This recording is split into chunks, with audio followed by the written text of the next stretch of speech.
मी त्याशी त्या भुसेंना सांगितलं, म्हटलं मला सांगा उत्तर प्रदेश, बिहार, राजस्थान, मध्य प्रदेश कोणती तिसरी भाषा आणणार आहे? खरं तर आणली पाहिजे.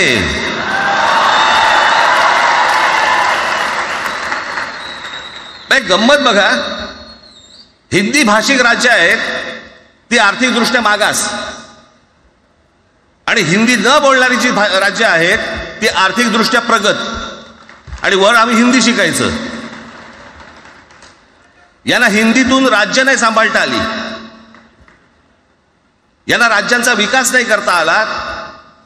जे हिंदी बोलत नाहीत त्या राज्यांमध्ये, हिंदी बोलत असलेल्या राज्यांमधनं नोकरी धंद्यासाठी लोक इकडे येत आहेत आणि हे म्हणतात हिंदी शिका. कोणासाठी शिकायचं?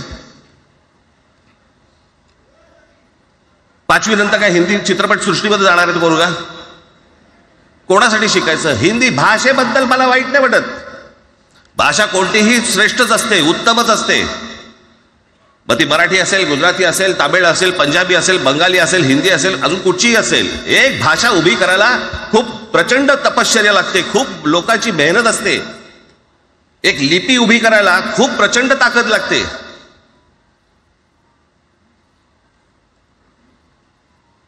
अशाच भाषा काय उभ्या राहत नसतात.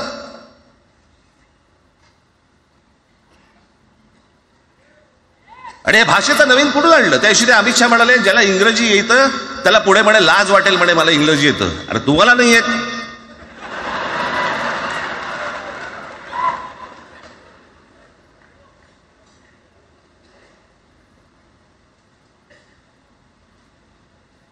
या संपूर्ण हिंद प्रांतावरती 125 वर्ष, 1400 वर्ष मराठ्यांनी राज्य केलं. 1400 वर्ष इतक्या राज्यांवरती आम्ही राज्य केलं. त्यावेळेला राज्यच नव्हती, पण जे प्रदेश होते त्याच्यावरती राज्य केलं. आम्ही मराठी लादली गुजरातवरती, मध्य प्रदेशवरती, राजस्थानवरती, पंजाबवरती, इतर सगळ्या प्रांतांवरती जिथे जिथे म्हणून अटोकपर्यंत पोहोचले होते मराठा साम्राज्य, आम्ही लादली. अरे हिंदी भाषा आहे 200 वर्षापूर्वीची भाषा आहे, महाराजांच्या काळात पण नव्हती.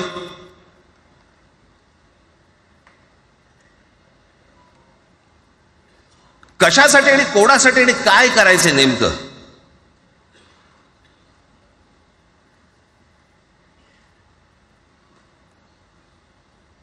यांनी फक्त चाचपडून पाहिलं, चाचपडून. मुंबई स्वतंत्र करता येते का याच्यासाठी अगोदर जरा थोडंसं भाषेला डिवचून बघू. महाराष्ट्र शांत राहिला तर पुढे ते पाऊल टाकू.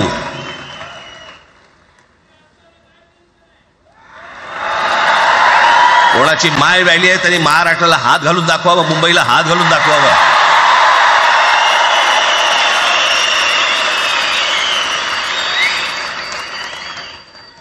त्या मजाक वाटला काय? आम्ही शांत आहोत याचा अर्थ गांडू नाही आहोत.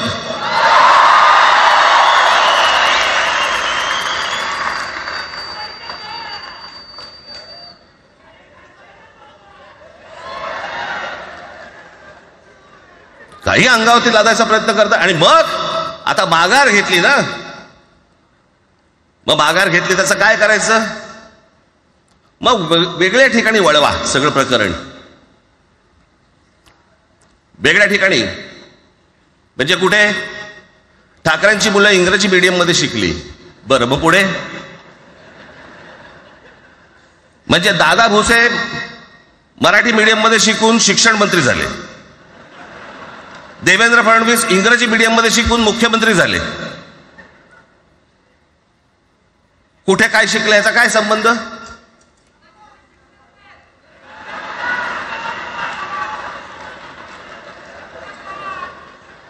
अहो कोणाकोणाची मुलं इथे परदेशामध्ये शिकतायत, याद्या आहेत आमच्याकडे.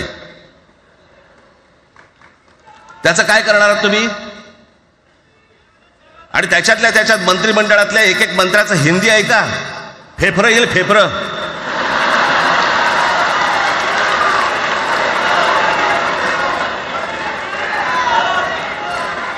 हे असले प्रश्न महाराष्ट्रातच विचारले जातात. आता मी तुम्हाला अजून एक गोष्ट सांगतो.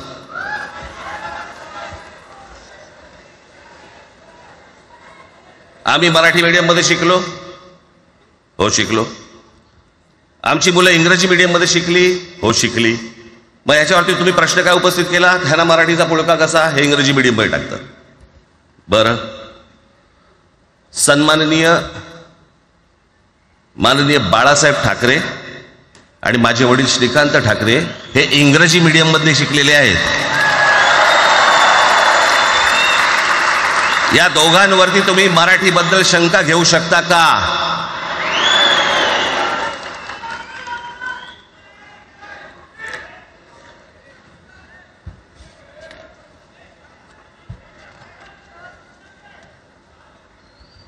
Lalkrishna Advani Saint Patrick high school Christian missionary school मध्ये शिकले. हिंदुत्वावर शंका घेऊ का त्यांच्या? कॉन्व्हेंट स्कूल मध्ये शिकलेले आहेत अडवाणी. दक्षिण भारतामध्ये बघा, तमिळच्या प्रश्नावरती, तेलुगूच्या प्रश्नावरती कडवटपणे समोर येऊन उभे राहतात. कोण विचारते तर तुमची मुलं कुठे शिकली आणि तुम्ही कुठे शिकलात?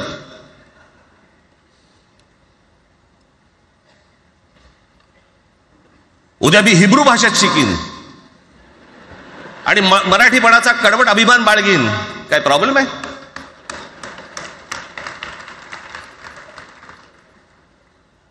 मी आता तुमच्याकडे दक्षिणेतले इंग्रजीमध्ये, मी अगदी थोडक्यात यादी आणली आहे. दक्षिण भारतातील इंग्रजी माध्यमात शिकलेले नेते आणि अभिनेते: जयललिता दोवेंतो English medium school, Stalin English medium school Loyola, Kanimozhi presentation convent school, Udhayanidhi म्हणजे करुणानिधींचा नातू डॉन बॉस्को, चंद्रबाबू नायडू वडील इंग्लिश टीचर होते, शिक्षण इंग्रजी माध्यमात झालं. पवन कल्याण आंध्र उपमुख्यमंत्री, शिक्षण सेंट ॲन. नारा लोकेश NTRचा नातू, चंद्रबाबूंचा मुलगा, Stanford school. Kamal Haasan Santhome high school. अभिनेता विक्रम मॉटफोर्ड स्कूल. अभिनेता Suriya English medium. AR Rahman आधी पद्मशेषाद्री बालभवन आणि नंतर मद्रास क्रिश्चनरी हायस्कूल. परवा दिवशीचा एक प्रसंग सांगतो. एका व्यासपीठावरती तामिळनाडूमध्ये AR रहमान व्यासपीठावरती उभे होते, काहीतरी कार्यक्रम होता. त्या बाई तामिळमध्ये बोलत होत्या. अचानक ती बाई हिंदीत बोलायला लागली. त्याच्यावरती रहमानने तिच्याकडे असं बघितलं, बोलला हिंदी, आणि व्यासपीठावरनं खाली उतरला.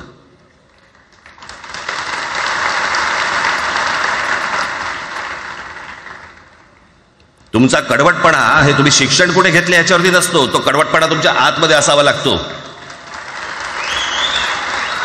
माननीय बाळासाहेब इंग्रजी मीडियम मध्ये शिकले, इंग्रजी वर्तमानपत्रामध्ये व्यंगचित्र काढायचे, पण मराठीचा अभिमान याच्या बाबतीत कधी तडजोड नाही केली.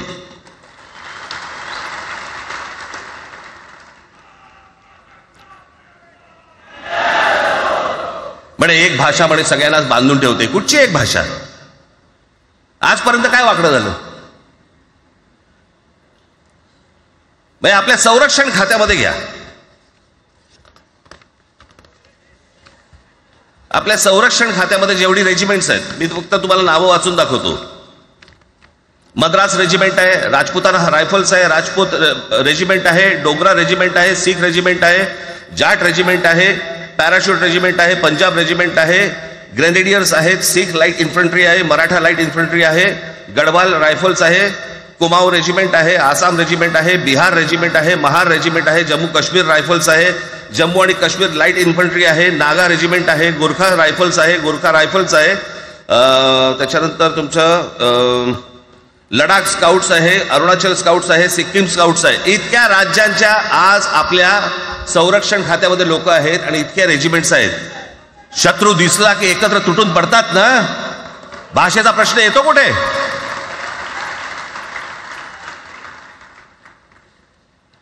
या देशामध्ये जेव्हा भाषावार प्रांतरचना झाली तीच या गोष्टींसाठी झाली ना, की प्रत्येक भाग तसे भाषांचे होते म्हणून. मग या सगळ्या गोष्टी का सुरू केल्यात तुम्ही? कशासाठी सुरू केल्यात? काय याच्या मागचं राजकारण? आत्ता सांगून ठेवतो. मीराभाईंदरला त्याच्या काही ते लिहिलं होतं काय गुजराती?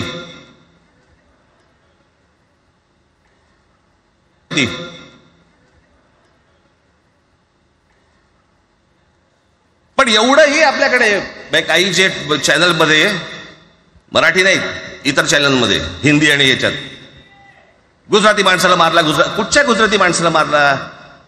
बाचाबाचीमध्ये समोरचा गुजराती निघाला, इकडचा मराठी निघाला, त्याच्यामध्ये काय गुजरात्यानं मारलं का? केवढे व्यापारी आहेत, अजून तर काहीच केलेलं नाही.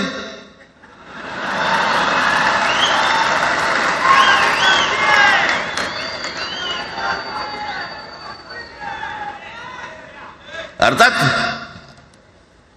त्यांना मराठी आली पाहिजे याच्याबद्दल वाद नाही. विनाकारण उठसूट काही मारामारी करायची गरज नाही आणि मारायची गरज नाही. पण जर जास्ती नाटकं केली तर कानाखाली आवाज काढलाच पाहिजे तुम्ही. पण चूक त्यांची असली पाहिजे. आणि एका गोष्टीचं लक्षात ठेवा, अशी कधी गोष्ट कराल त्याचे व्हिडिओ काढू नका.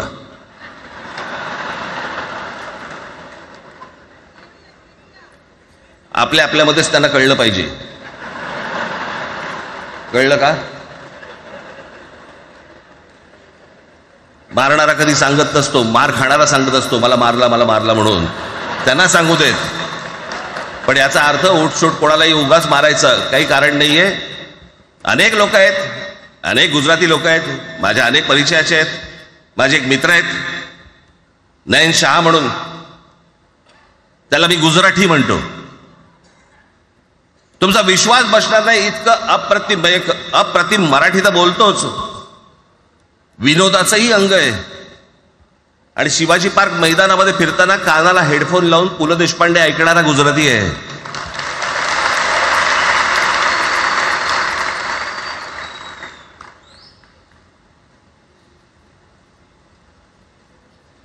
मी मगाशी तुम्हाला सांगितलं की हे मराठीचं बाळकडू, आमच्यासाठी ते बाळकडूच होतं.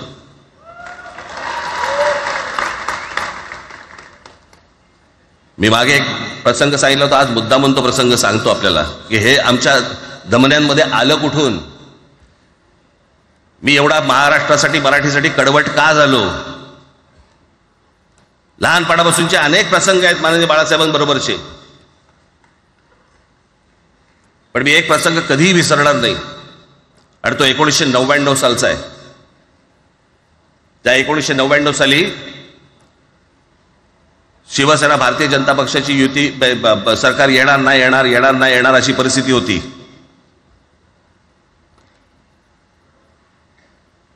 पवार साहेब त्यावेळेला त्यांनी राष्ट्रवादी काँग्रेस पक्ष स्थापन केला होता. वेगवेगळे लढले होते. आणि मग सगळ्या त्या वादामध्ये, शिवसेना भारतीय जनता पक्षाच्या त्या वादामध्ये काहीच होईना. दिवसामागून दिवस चाललेत परंतु काही होईना. एके दिवशी मी मातोश्रीला खाली बसलो होतो, दुपारची वेळ होती. अचानक 2 गाड्या लागल्या. साधारणपणे 3:30-4 वगैरे वाजले असते. ते जरा वेळेला नाव विसरतो मी, पुण्याचं कोणतो जावडेकर, प्रकाश जावडेकर आणि काही मंडळी आली. मला म्हणाले राज बाळासाहेबांना अर्जंट भेटायचंय. म्हटलं आत्ता ते भेटणार नाही. म्हटलं ती त्यांची झोपायची वेळ आहे. नाही म्हणे अर्जंट आहे म्हणे. म्हटलं नाही भेटणार. म्हटलं मी तुम्हाला सांगतो. म्हटलं काय विषय काय? म्हटलं मी बोलायचं काम करतो. म्हटलं काय विषय काय? आणि त्यांना सांगा मुख्यमंत्री पदाचा विषय झालेला आहे. म्हटलं अच्छा, अरे वा. म्हटलं काय झालं? सुरेशदादा जैन यांना दोन्ही बाजूने आम्ही ठरवलंय की त्यांना मुख्यमंत्री करायचं. एवढं फक्त बाळासाहेबांना सांगायचं. ठीक आहे. मी वर गेलो. रूममध्ये काळोख, शांतता. आम्ही अरे तुरेमध्ये बोलायचो म्हणून मी हाक मारली. म्हटलं हे काका गाढ झोपले होते. म्हटलं काका उठ. ए काका उठ. माझ्या बघितलं माझ्याकडे. काय रे? म्हटलं नाही, ती सगळे खाली जावडेकर वगैरे सगळी मंडळी आलेत. म्हटलं बरं मग? नाही ते म्हणतात ते मुख्यमंत्री पदाचा विषय झालाय म्हणून. म्हटलं पण ते बोले काय झालं? ते म्हणाले सुरेशदादा जैन यांना मुख्यमंत्री पदासाठी दोन्ही जणांनी सांगितलं की करायचं म्हणून. असं माझ्याकडे बघितलं त्यांनी. त्यांना जाऊन सांग महाराष्ट्राचा मुख्यमंत्री मराठीच होईल, दुसरा कोणी होणार नाही.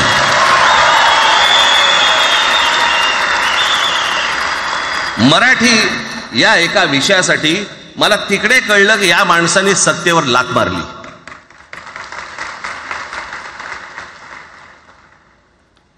हे संस्कार ज्या पोरावरती झाले असतील तो मराठीसाठी तडजोड करेल काय? बाकी सगळ्या युत्या आघाड्या सगळ्या कुठच्याही गोष्टी होत राहतील. महाराष्ट्र, मराठी, मराठी माणूस, मराठी भाषा याच्यावर तडजोड होणार नाही, कोणत्याही परिस्थितीत होणार नाही. याच्या पुढे देखील तुम्ही सर्वांनी सावध असणं पण गरजेचं आहे आणि सतर्क असणं पण तेवढंच गरजेचं आहे. पुढे पुढे काय काय गोष्टी घडतील, काय काय गोष्टी होतील कल्पना नाही. परंतु मला असं वाटतं की ही मराठीसाठीची एकजूट ही कायम राहावी आणि महाराष्ट्रामध्ये सन्माननीय माननीय बाळासाहेबांचं जे स्वप्न होतं ते पुन्हा साकारावं अशी एक आशा, अपेक्षा आणि इच्छा व्यक्त करतो आणि आपल्या सर्वांची मी रजा घेतो. धन्यवाद. जय हिंद, जय महाराष्ट्र. धन्यवाद राजसाहेब. मला सांगा, आपल्या सगळ्यांपेक्षा आज जास्त आनंदी कोण झालं असतं? आपल्या सगळ्यांपेक्षा आज जास्त आनंदी कोण झालं असतं? ज्यांनी मराठी माणसाला उभं केलं ते हिंदू हृदय सम्राट माननीय बाळासाहेब. आज त्यांची पुढची पिढी इथे मंचावर एकत्र येऊन मराठीचा गजर पुन्हा एकदा करते आहे आणि त्या आजोबांचे दोन लाडके नातू आज आपल्या समोर मराठीचा झेंडा पुढे नेण्यासाठी सज्ज झालेले दिसत आहेत. अमित ठाकरे इकडे उपस्थित आहेत, आदित्य ठाकरे उपस्थित आहेत. मी त्यांचंही स्वागत करतो. या वास्तूला NSCI डोम असं म्हणतात, पण इथे आज देश पाहतोय मराठी भाषेवर होणाऱ्या अन्यायाविरुद्ध पेटलेला मराठी जनमानसाचा आगडोंब.